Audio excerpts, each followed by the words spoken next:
Si bien la alegría es un sentimiento tan efímero como la flor de un día, en la palabra de Dios los salmos nos enseñan de qué manera podemos mantener una vida con alegría. Esta es la serie Tapa a Tapa, lectura devocional de la Biblia del año 2024. Yo soy el pastor Rafael Pola y esta es la meditación correspondiente al miércoles 8 de mayo. Qué gusto que sigamos juntos compartiendo nuestra lectura de la palabra de nuestro Dios.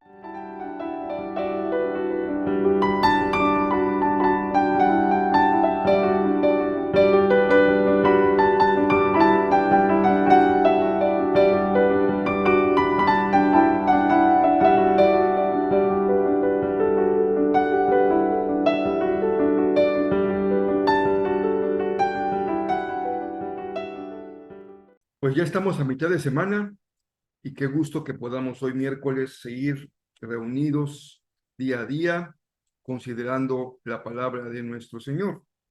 Hoy estamos leyendo, qué bendición, qué texto más hermoso, aunque tiene su parte trágica sin duda, el primer libro de Samuel. Ya hemos leído la inspiradora historia de Ruth, una historia de redención, que es el corazón de la Biblia. Por eso es que este libro, aunque se menciona muy poquito a Dios, Ruth, es la expresión del corazón del mensaje de Dios, la redención del ser humano. Y ahora estamos con el primer libro de Samuel, seguimos con el Evangelio de Juan, con el libro de los Salmos, en donde encontramos dos conceptos muy prácticos para mantener una vida de alegría, y finalmente Proverbios, que tiene que ver con la forma de tener una vida que honre al Señor. También de eso hablaremos este día. Así que vamos entonces a considerar el texto del primer libro de Samuel. Estamos leyendo ahora ya el capítulo número, ahora les digo, número 2. Primer Samuel número 2, 22 al 4, 22.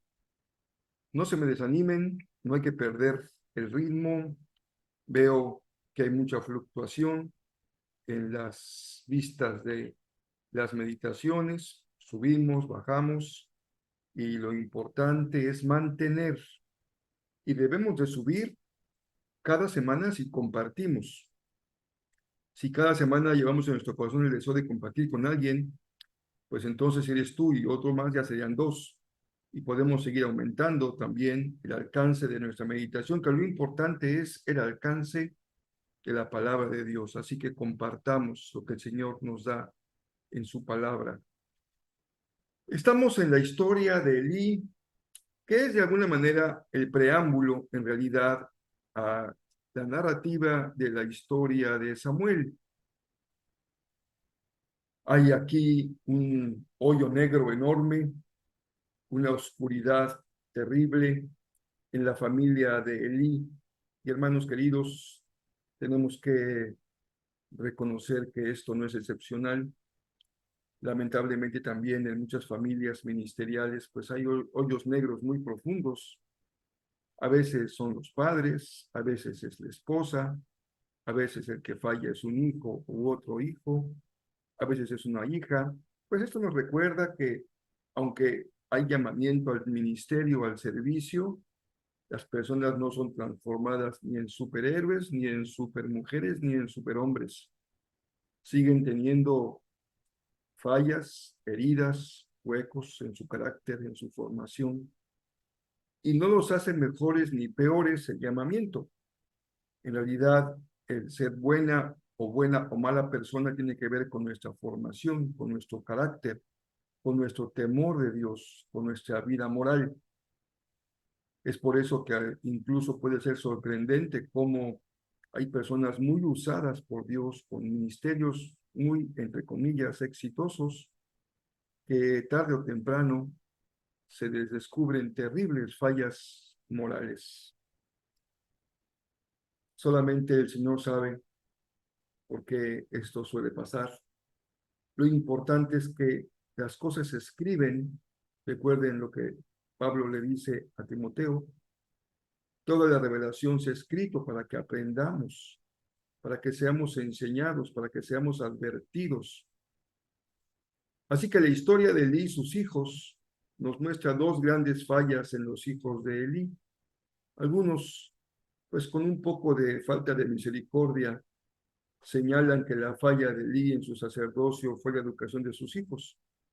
Y sin duda que habrá una buena porcentaje de razón, pero si tú eres padre o eres hijo, también sabes y reconoces que a veces, aunque el esfuerzo de los padres sea el mayor, por alguna razón un hijo puede fallar. Y a la inversa, hay grandes hijos, modelo, leales, trabajadores, que sostienen y cuyos padres fueron modelos de oscuridad. Pero lo importante es que veamos que en Dios siempre hay una alternativa de vida. La falla moral de los hijos de Elí se sumó con la codicia de andarse quedando con las cosas del templo, de la ofrenda para su beneficio. Y aquí hay una falla terrible que se reproduce todavía entre nosotros. Hay quienes piensan que la iglesia, el pueblo de Dios, el tesoro del Señor es para su beneficio personal. Están viendo cómo aprovechan, cómo abusan, cómo se salen con lo suyo, pero eso no es más que traer maldición sobre ellos mismos, porque lo que es del Señor es del Señor. Sin embargo, no nos quedemos con la oscuridad, permitamos que resplandezca la luz. Y aquí hay una lucecita que está comenzando a crecer, que será una gran luz. Samuel no será infalible, pero sin duda que su testimonio y su ministerio y el personaje mismo es un gran héroe de Israel. Sabiendo que en el pueblo de Dios el concepto de héroe no lo hace sobrehumano, mucho menos lo diviniza y lo hace perfecto, pero el concepto de héroe sí está asociado con, con vidas que honran al Señor y que son útiles en su reino. Así que Samuel crecía en favor delante del Señor y de la gente. ¿Qué tanto has crecido este año? ¿Qué tanto has crecido el año pasado y este año? ¿Qué tanto te has desarrollado? ¿Cuánto ha madurado tu fe? ¿Cuánto se ha fortalecido tu carácter? ¿En qué medida se ha mantenido bajo control tu temperamento? Porque si nos estancamos y nos quedamos chaparritos, pues seremos poco útiles para la hora de la guerra, del ministerio, del servicio, de la lucha. Y lamentablemente, la falla de Elí parece que a la luz del texto es un corazón débil frente a sus hijos. Porque el Señor le dice, Elí, tú preferiste honrar a tus hijos y no honrarme a mí. Él tenía que haber tenido un carácter fuerte para marcar claridad en los límites para sus hijos. Porque es tan triste que cuando le cedemos a los hijos un espacio indebido, que hagan cosas que nosotros volteamos el rostro para otro lado, estamos acarreando deshonra para ellos y también para nosotros. Esto tuvo para Elí la triste historia de un fin de su familia sacerdotal. Y el Señor le dice que Él va a levantar otro sacerdote en su lugar que lo honre y que haga su voluntad. Y dormidito ahí en el tabernáculo, este jovencito Samuel es llamado por Dios en 3 ocasiones y el Señor le revela que la familia de Elí va a ser juzgada y va a desaparecer de la lista sacerdotal. Elí le pide que le comparta lo que el Señor le dijo y Elí asume, acepta la voluntad del Señor. Así que Samuel es confirmado, dice la palabra, por el bien, la buena opinión de la gente, pero lo más importante porque el Señor confirma a Samuel como un profeta. Miren cómo es hermoso esta multifacética perspectiva del ministerio de Samuel.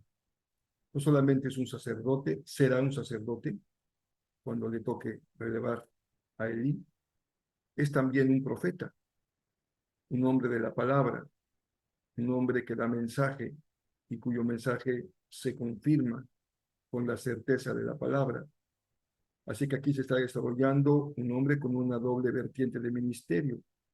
No todo sacerdote, digamos hoy en esos términos, no todo pastor es un buen profeta y no todo buen profeta es un buen pastor. Parecen ser dones y habilidades distintas, pero hay doble bendición cuando encontramos a un pastor que es a la vez maestro, es decir, un hombre de la palabra o una mujer de la palabra. No solamente guía, pastorea, nutre, exhorta, corrige, reprende, trasquila, que es la función pastoral, también nutre con la palabra del Señor.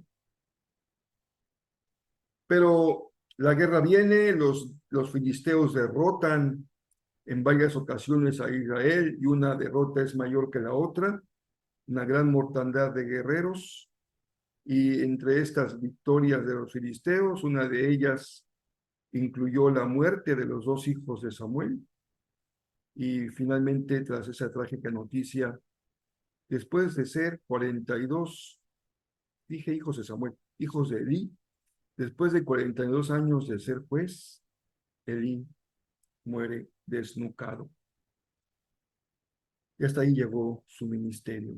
Aquí dejamos el relato de Samuel, regresaremos seguramente mañana para continuar con el libro de Samuel. ¿Cuántas lecciones obtuvimos hoy? Creo que vale la pena que las anotes porque son enseñanzas de la palabra en las que vamos edificando y conociendo al Señor. Ya en Juan llegamos al capítulo 5, verso 24 al 47, y Jesús está en este diálogo ríspido, difícil, con las autoridades judías, con los líderes. Y el tema de este capítulo y de prácticamente todo el Evangelio de Juan es la identidad de Jesús. Esa es la gran pregunta de la cristología de Juan, es decir, de la doctrina que hay en el Evangelio acerca de Jesús en el Evangelio de Juan. Porque hay quien distingue con cierta, digamos, brusquedad o siendo muy rígidos más bien, el anuncio, el mensaje y la doctrina, como que fueran cosas distintas en tiempos distintos. Y claro que hay cierta razón, porque primero es el mensaje, la proclamación, el anuncio, y ya con el tiempo la iglesia se dio a la tarea de ser guiada por el Espíritu del Señor para ir construyendo una doctrina acerca de Jesús. Pero en Juan, que es un evangelio un poco, digamos, de los últimos, en ese sentido tardío, ya ha habido bastantes décadas para que el anuncio, la proclamación, también pueda irse consolidando como una doctrina o incluso podríamos decir de una cristología juanina, de una teología sobre Jesús en Juan. Y es clarísimo que el tema principal es la identidad de Jesús. ¿Quién es Jesús?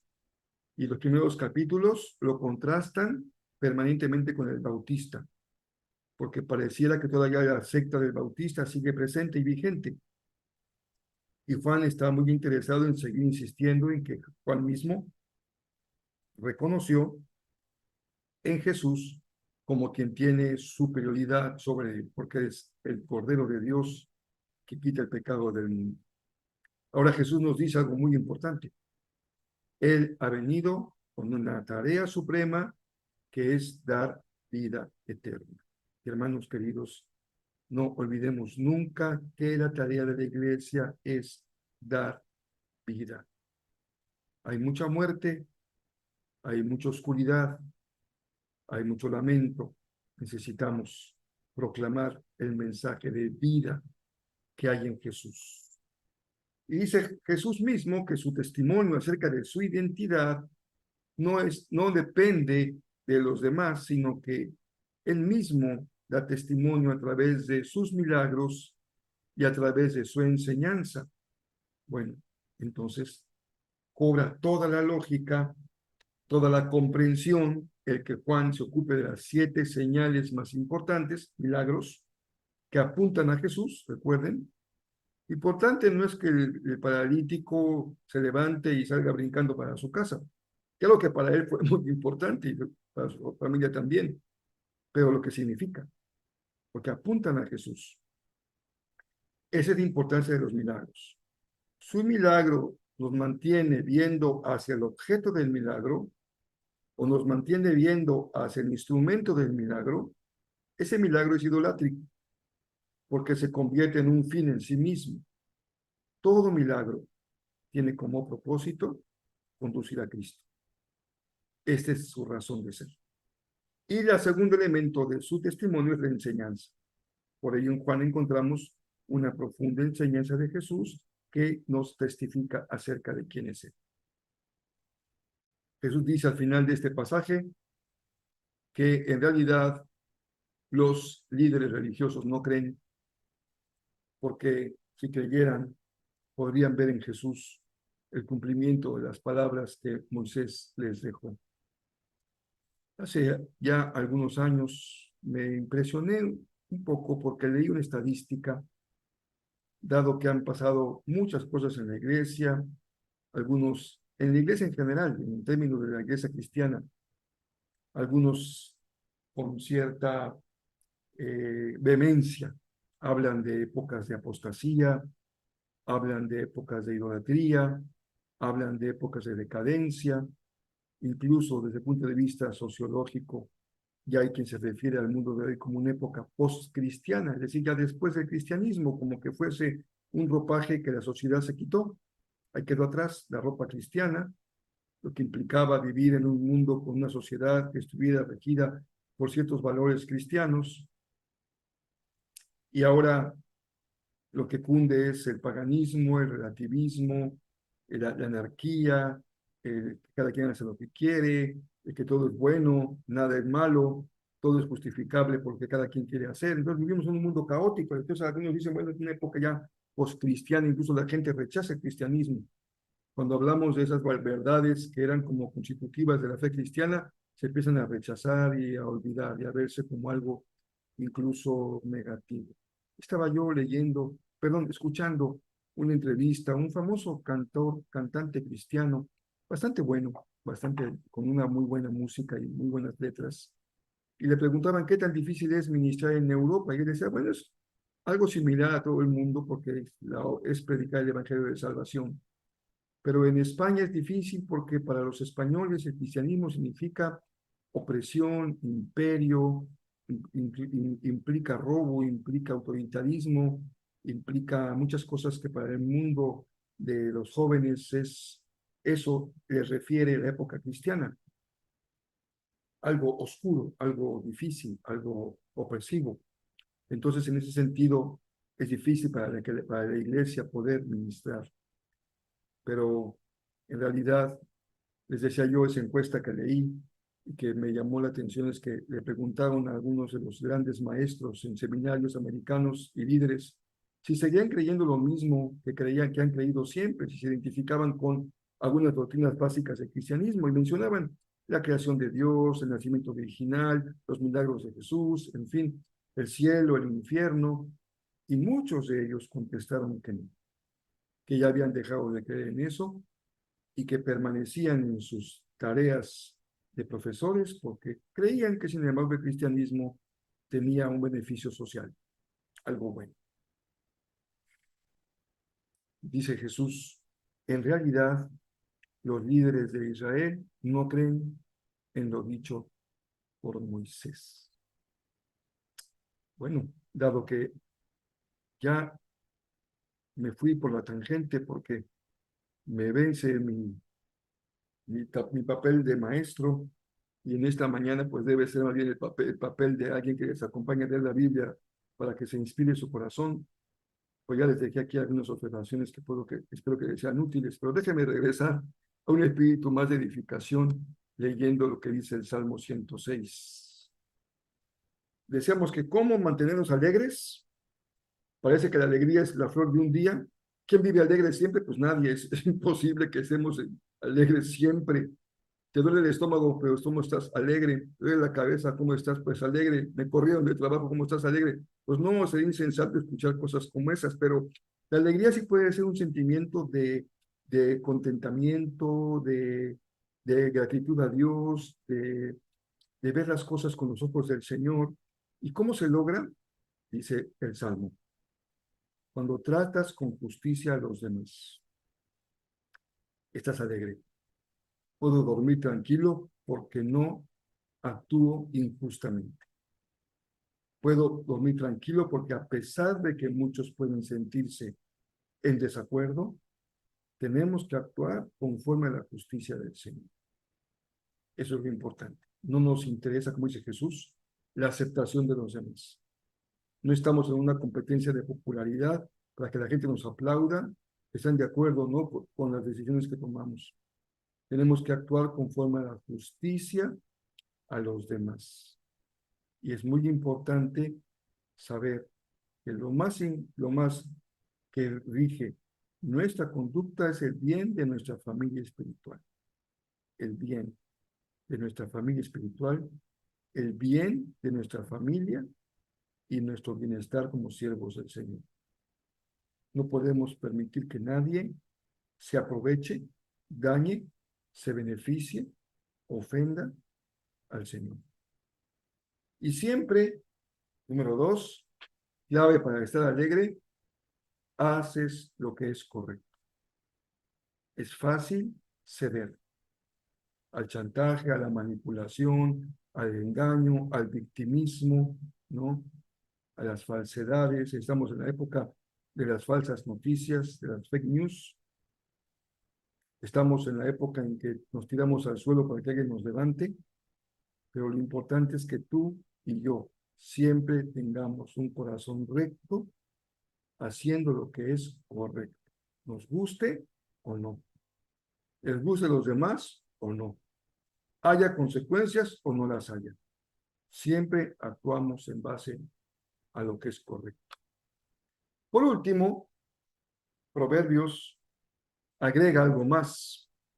Si quieres, además de agregarle a la alegría paz, bueno, pues ya aquí la bendición fue completa porque dice el pasaje de Proverbios 14 que la paz en el corazón da salud al cuerpo.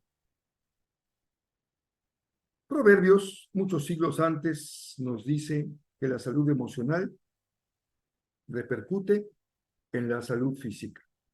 Y esto, pues, se descubrió, se confirmó muchos siglos después. Hoy sabemos que muchas enfermedades físicas tienen su origen, su causa,